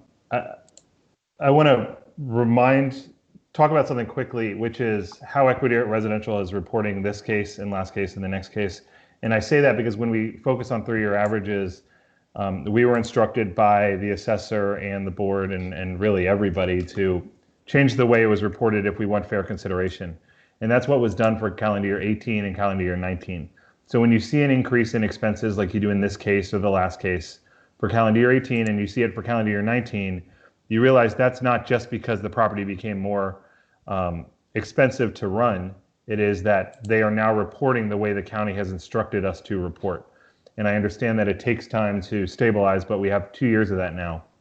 In addition, the numbers that we're reporting are still at or below guidelines. So it's not like we're saying, hey, look, we're a high expense property, here it is.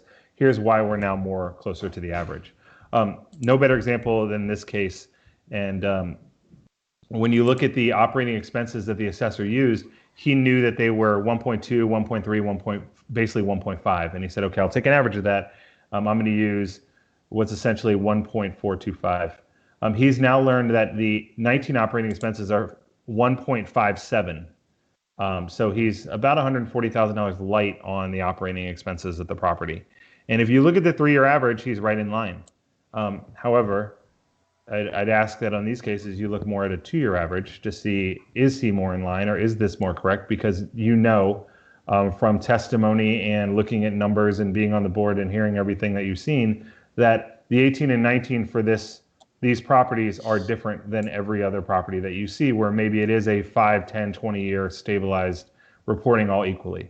So when the county says, I'm going to look at a 3-year average on expenses, what they won't do is take a 3-year average on income because, as they know, the 3-year average of income would not include the RUBS for 2017. So they're correct, and it's appropriate to not use the 3-year average on income because, again, they would take the 2017 without RUBS, then average it with 2 years of RUBS. So what they do is they look at the most recent years for the income and really the 2019 and say, how was I in line and is it correct? In this case, they determined that they were. If you're looking just at the analysis, you're seeing that the column C, which is all they had at the time, was 6.1 million, and they were using NOI of about 6.4 million. Now knowing after the fact, you know what, they were actually right. They projected that correctly because now they have the 2019, their actuals are in line with the 2019. However, they didn't make the same concessions when it comes to the operating expenses. They saw that the income was 6.1, the gross potential, and the expenses were 1.48. They used expenses about $50,000 less than what was there, but income that was $175,000 higher than what was reported. So they said, we're going to stabilize the income up by $175,000, but we think the expenses are a little bit too high, so we're going to reduce those by $50,000. They then learned that their income projection was right in line, but their operating expense projection was not only low by $50,000, but by $150,000. And instead of making a correction, they just rolled with the original assessment. I'd ask that when you hear 3-year average said over and over and over again, that you think back to all the conversations that we had, either where I was told that if we want fair consideration, this client better start reporting it the way it needs to be reported. And they did that last year and they did that this year. But to still penalize them by saying 3-year averages on incomes and expenses, I think is greatly is a total injustice to them, especially when you're comparing how these properties are assessed to like properties in the county. So that's really what I have on this. This property is it's $400,000 per unit, and it's a loft property. It's 3 stories, 4 stories. It's not a high-rise property like a lot of the ones in Pentagon City. This is one of the first nice, different properties in Pentagon City, but obviously since that happened, there's been a dramatic change and shift in what is going on in that area. This is a four-story property, so it's being treated a bit differently than your typical high-rise apartment building. So that's what I have. I'd ask you to look at the most recent operating expenses, which are the big issue in this case. And I do question why Chris wouldn't retest it, knowing that his operating expenses were low by $150,000. Okay, thank you. Mr. Chikas. Yes, ma'am. So similar to last case, property that's performing extremely well, 3 years in a row of continued growth. Apartment revenue up 3 years in a row. 2019's growth was the highest in the last 4 years at 4.3%. We have parking revenue that was down approximately 5%, but other revenues up about 12.5%. RUBS utility reimbursement up 3.4%. That led to gross potential income up 3 years in a row. Again, 17, 18, 19. 19's increase again, the largest in the last 4 years at 4.3% growth. We look at the vacancy stabilizing. It's gone. True vacancy has gone down 3 years in a row. True vacancy is at 3-year average of 3.5%. Vacancy and concession, when you include rent concessions, is down 2 years in a row. Again, stabilized with a 2-year average of 4%. Excuse me, three-year average of 4%. That led to effective gross also increasing year over year. Again, no surprise, 2019's increase, the highest over the last 4 years at 4.3%. We look at the NOI, which has been up 2 years in a row, even with the, which is funny because it's the same 2 years that the operating expenses have increased per Mr. Chitlick. But again, the largest increase they've had in the last 4 years at just shy of 4% increase. When we look at what the county projected prior to receiving the 2019 income and expense, we look and we see that the county underprojected gross potential income by about $140,000. Due to the stabilized property, we underprojected effective gross by about $215,000. As Mr. Chitlick noted, we did underproject operating expenses by approximately $153,000. And that led to an underprojection of the net operating income of $62,000. So per Mr. Chitlick's claim that we didn't test to increase the operating expenses, if we had done so, obviously we would have looked to see the stabilized performance of the property increase the effective gross income projection as well.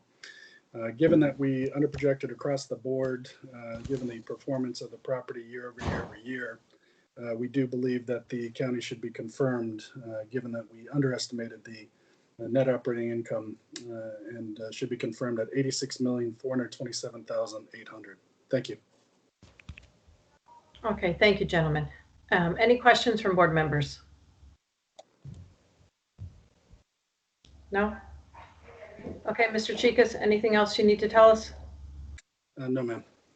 Okay, Mr. Chitlick, anything else? Yeah, I think after talking about 5 minutes about why 3-year average isn't relevant, and then the first thing heard is we took a 3-year average. It's telling me that my message might not be coming across correctly. I think on these cases, although the county does typically take a 3-year average, it needs to be understood that the reporting is differently the last 2 years, but not because they decided they wanted to report differently, but because they were instructed to do so by the county. So using expenses at 23% when 18's expenses were 25% and 19's expenses were over 25%, when guidelines are indicating they should use higher than what they're using, I think is missing the mark.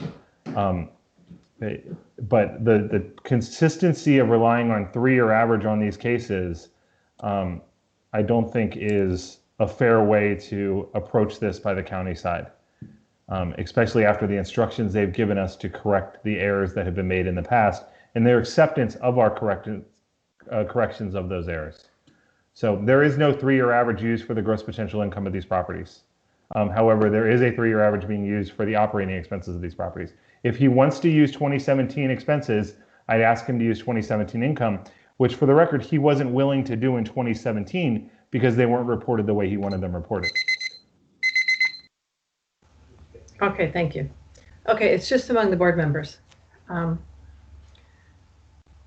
You know, I'll just say, I'll be honest, I don't know why we're even here in this case. I mean, I look at this and I understand where the appellant is coming from, you know, that we did ask him to report, you know, differently so that we would have a more accurate look at their expenses.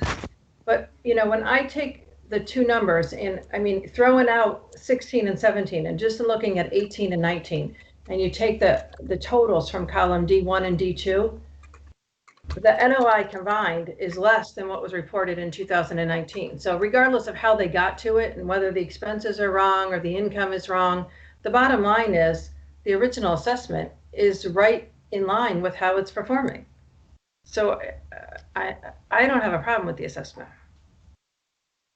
myself. I don't know. I'm interested what other people have to say. Mr. Lawson. I agree with you, Mary. I wrote down after I reviewed this, I don't quite follow what the gripe is. And I hear the presentation by the applicant, and I just don't see the gripe. At least on this one, I don't. Maybe on others, it's going to be more obvious. Yeah, no, I agree with you. I mean, when you look at just what the NOI that the appellant is asking for, it's certainly not in line with 18, 19, and then where the appellant's got it for 20. So, other folks? Mr. Penaranda? Yeah, I agree. I think, you know, sometimes we hear cases that we want they want to make a change based on the performance on 1 year.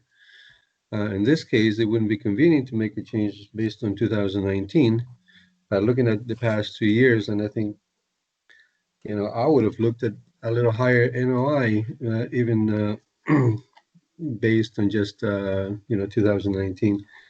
And like you, I did averages for 3 years, 2 years, and I don't think it would have come to any, maybe a little bit lower on a 3-year average, but I'm comfortable with the assessment the way it is right now. Mr. Matzkin?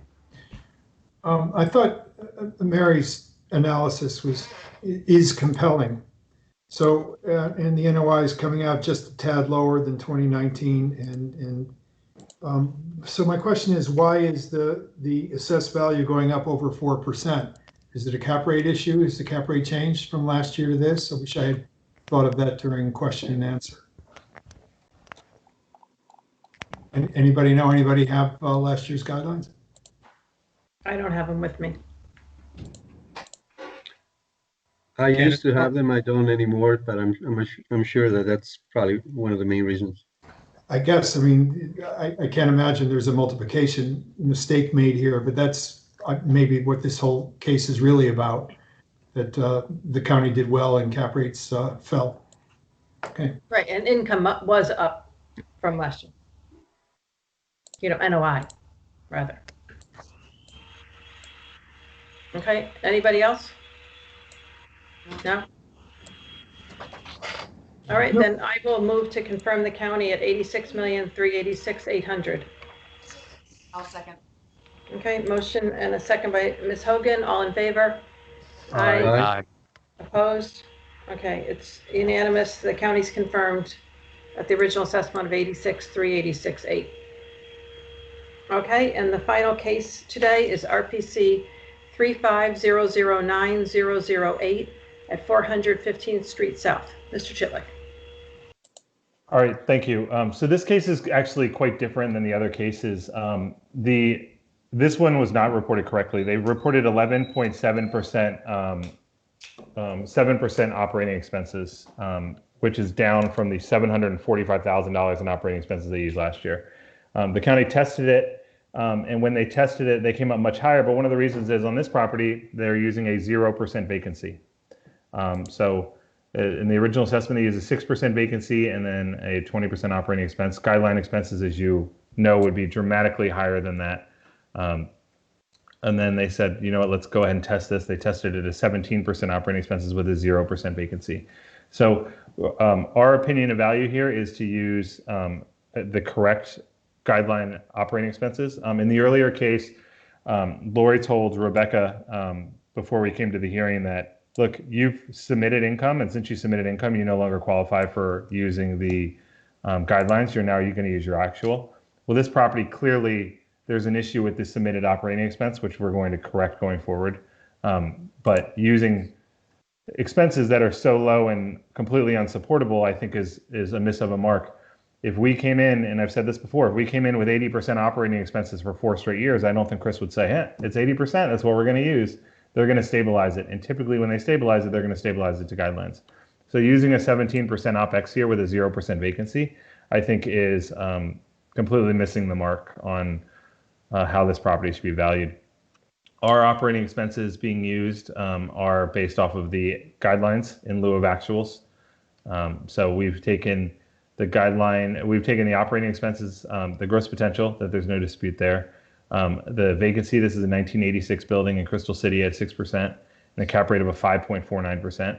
Typically, the cap rates are unsupportably low, and that's not something I'm going to get on my soapbox to talk about because I know it's not something that we changed. But one of the ways that it's supported is that the NOIs are often compressed because the vacancy is the vacancy being used is typically on the higher side.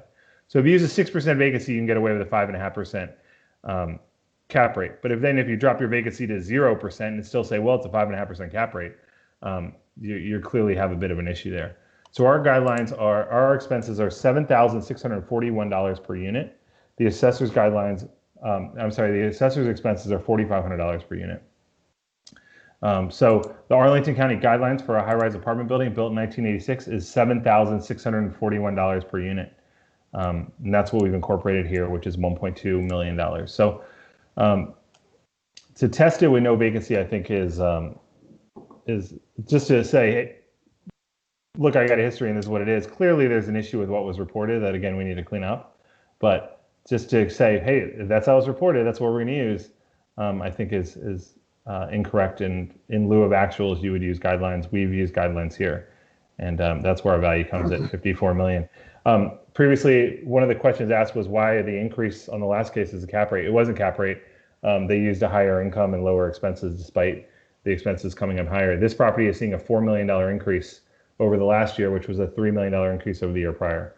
So this property's gone up $7 million since 2017. The income's relatively stable since then. So we're seeing a rather large increase year over year, and it seems because, again, there's no question of the GPI. The GPIs are right on top of each other, obviously. He used, originally, it was 3.5, 3.7, 3.8. He used 3.97. It was 3.95. He's right on top of it. So there's no dispute there. He's using a 6% vacancy, again, on the original assessment, no dispute there. But then he's using a $4,500 operating expense, which is where the dispute comes. But then when you test it, he takes away that vacancy completely and then drops the operating expenses to lower than what they were in 2018, even though 2018 was clearly dramatically too low. There is no utility cost. There is no sub-janitorial cost. The property has utilities. The property has janitorial expenses. So that's the issue with the case. Okay, thank you, sir. Mr. Chikas. Yes, ma'am. I think Mr. Chitlick kind of oversells, underdelivers, especially on this property, given that this is a very unique situation in that this is a master lease that was essentially signed over to Oakwood. Hence why they reporting operating expenses are so different from other properties, let alone equity properties. You can see that, again, historically, Mr. Chitlick used the word guidelines in lieu of actuals. The actuals were received in 16, 17, 18, and 19. And the actuals pointed to a property that's gone up in revenue 3 years in a row and will continue to do so under the terms of the lease in place. Increases of 5.6% in 17, 3.3% in 18, and 2.8% in 19. There's no vacancy because, again, that's to be incurred by the leasee, in this case Oakwood, not equity. So when the owner of the property is reporting these utilities and subjanitorial of nothing, that's because they don't pay anything. So what we received over the last 4 years is what you see in columns A, B, C, and E. When you look and compare to what the county did, we underprojected gross potential income by just shy of $2,000, essentially nothing, 0.05 of 1%. But we also, of course, underprojected the effective gross because we did, in fact, apply a 6% guideline vacancy and concession when there is none.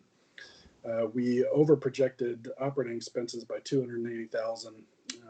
Again, very much in line with what was received in the years 2016 through 18. Even when you consider 2019's error, according to Mr. Chitlick, you can see we tested that new information and still found that it called for an increase and a confirmation of our original assessment. Given that we underprojected effective gross and we overprojected operating expenses, we underprojected the net operating income by over $500,000, a $500,000 underprojection. Again, looking at the property, net operating income increased by 8.5% in 2017, 3% in 2018, and almost 13% in 2019. This would be most owners' dream as far as a property that the revenue goes up every year and the expenses are flat or down. Given all this information, given the under projections made by the county in regards to the income, we do believe that the county should be confirmed at $54,201,500. Thank you. Okay, thank you. Questions from the board. I really feel I only have comments on this, but I'm going to jump in here and ask a question of the appellant, but I want a very brief answer. Because again, I'm not sure why we're here in this case, but for the appellant, do you actually believe in your column G numbers that regardless of whether we're using guidelines or actuals or whatever, that your number comes in $1 million less than what was reported in 2019, that you think anybody on the board would look at this and think that that would be accurate? Yes, Madam Chair. And how so? Okay. Because we're here to value the apartment building, not the business that's operated inside the apartment building. And the county appears to have decided that they're going to value the actual business operations of the apartment building, not the actual real estate. And their job, I know they often quote code, but the job is to value the real estate of the property. And the real estate of the property in lieu of actual expenses would be to use a market expense number and a market vacancy number. And I do understand that if we're only going to focus on A, B, C, and E, kind of with blinders on, then I have no chance of getting my column G. But if we take a step back and say, okay, we know the property is bringing in about $4 million in income, but is there expenses associated to that, and is there utilities associated with that? Is there vacancy? And we believe the answer is yes. So it should be valued as an apartment building, not as a business operated inside. You're not going to value Ballston Mall earlier based on the number of sales by Macy's. You're going to value it on what the real estate's worth. And we're asking you to treat this apartment building the same way. Value it as what the real estate's worth. In lieu of actual operating expenses, you would need to use guidelines. Asked and answered. Okay. Any other questions from board members? No? Mr. Chikas, do you have anything else you need to tell us? No, ma'am. We do believe that the county should be confirmed at $54,201,500 based upon the income and expense questionnaire submitted by the owner.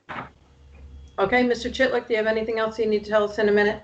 Yes, I often overpromise and underdeliver, but that's not done professionally. That's more in other aspects of my life. So in this case, I'm asking you to strictly value this property based off of the real estate involved, not the business being operated inside of the property. I've also been around long enough to know that I'm in for a bit of a lashing in a moment. So I will take my licks and move forward. But I do want you to look at it. If this property, this real estate, does it have utilities? Does it have janitorial? And if so, shouldn't that be included in the assessment? And my position is yes.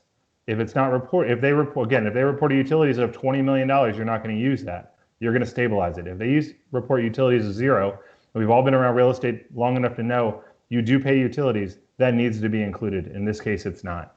So I will. I'll sit back and take what's coming. Thank you. All right, thank you. Okay, it's just among the board. I'll let somebody else start because I have a pretty strong opinion on this case as well. Mr. Lawson. All right, Madam Chairman, I'll start. I think this is under the category of sometimes you don't file an appeal because I think next year you're going to get an up in your assessment. I think this is underassessed. Why? Could you explain? Yeah, I tinkered with the figures and I came up with figures higher than 54. One of the things that I did is I threw in the vacancy of 3.9, not the 6.0, but I used 3.9, and I ended up with 50. Was it 58 something? And I did several times where I tinkered, and every time I came up above the 54. Okay. I agree. I mean, I hear what the appellant is saying as far as, don't base it on who's in there doing it and on the real estate, but what's being generated off it speaks for itself. It's very stable. I don't believe, even if you adjust for those two issues that the appellant's arguing, it's not $1 million off the NOI to, adjust for those two things. I don't have a problem with the county. Mr. Penaranda? Yeah, normally on this, any case that we have apartments, I look at the rent rolls, and when I went back to all the pages, of course, there's no rent rolls because it's a master lease. Everything is leased to Oakwood, so there's a guaranteed stream of income, and you can see year after year. I mean, we don't know the terms, we don't know the escalation clauses that they have, but the income itself is going up year after year. So I think the county did. A favor really by putting the vacancy there. And yeah, I agree. I think the full value of this property is underassessed. I'm okay with the current assessment the way it is. Okay, Mr. Hoffman? Yeah, I mean, I'm just running some math, and I think that if I'm looking at this correctly, Oakwood is probably paying below market towards the end of their lease term. And so when you get to that expiration date, the decision is either Oakwood renews and they're going to pay more, or you fill this up and make it a apartment building, traditional apartment building. And in that case, it's going to go more towards the guideline rents, which are significantly higher than what the county's using. So I'm okay with where the county's at right now. Okay, anybody else? Mr. Yates? No, I'm good. Okay. All right, well then with no further discussion, I will move to confirm the county at 542015. I second that. Okay, motion and a second by Mr. Penaranda. All in favor? Aye. Aye. Opposed? Okay, it's unanimous. County's confirmed at 54,201,500. Thank you, Mr. Chillick. Thank you, board. Thank you. Thank you, Greg, Chairman. Oakwood renewed last year, just a heads up for when we get to it. All right, send us a copy of the lease for next year. Okay, I'll do that. Okay, All right, thank you. any other business from members? No, anything from the county staff? No, just, Jose, you weren't on earlier, but the June orders need to get to the treasurer's office by the end of the week. So I think you sent the corrections to Rosa. She's going to send them back to you. We need to get those signed. And I assured them that we would get June's done this week. Okay. All right. Okay. Well, We'll get it. then that being said, we will adjourn here at 11:08 and re-adjourn next Tuesday morning, the 25th at 9 a.m. Thanks, everybody. All right. Thank you, board Bye. members. Aye. Thank you.